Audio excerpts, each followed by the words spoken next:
mencoba memposisikan Sulawesi Selatan sebagai sebuah daerah yang terus berkembang, akseleratif, dan salah satu ukuran dari suatu perkembangan itu hadirnya pasar-pasar baru dan katakanlah warung-warung kopi yang baru, toko-toko baru, bahkan mal-mal yang baru.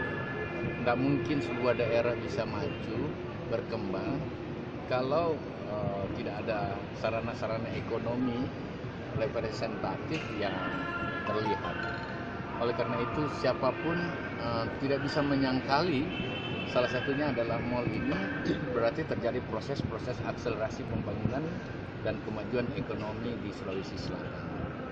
Apakah ini menjadi bagian dari hanya pemerintah? Tidak. Ini tandanya kita semua sudah on position, pada posisi mengambil ruang-ruang yang terbuka agar daerah ini maju. Pemerintah hanya menjadi fasilitasi dan asistensi.